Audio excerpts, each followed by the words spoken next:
Bawat bagay sa mundo ay nagbabago, tulad na lamang ng mga tao.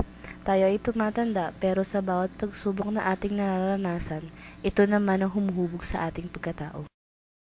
Adelaida ang aking ngalan.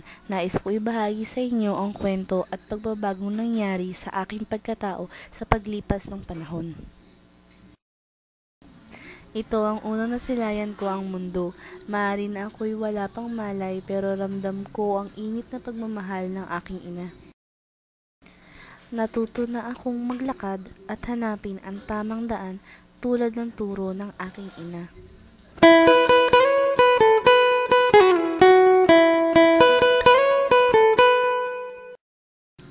Sa paglipas ng araw, natuto rin akong maglaro gaya ng nakikita ko sa ibang bata na alam kong pagdadaanan ko rin.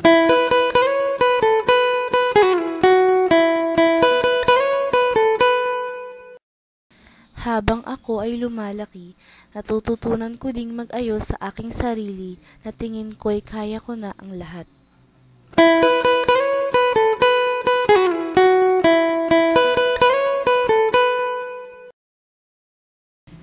Ito ang una kong tungtong na elementarya.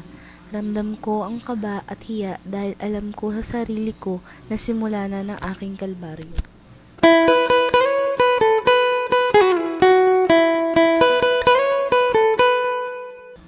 High school life ang pinaka hindi ko makakalimutan mula at huli na ako'y mag-aral. Nakatagpo ako ng mga tunay na kaibigan, ngunit alam ko hindi nito kayang tumbasan ang kalinga ng aking ina. Ngayon ako ay nasa kolehiyo na, dalaga at marami ng alam. Sa maraming bagay umiikot ang aking buhay, nadadalhin ko hanggang sa aking kinabukasan.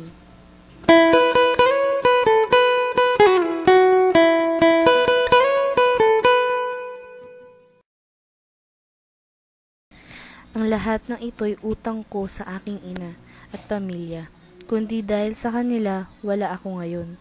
Kaya kailanman hindi ko ipagpapalit ang aking pamilya.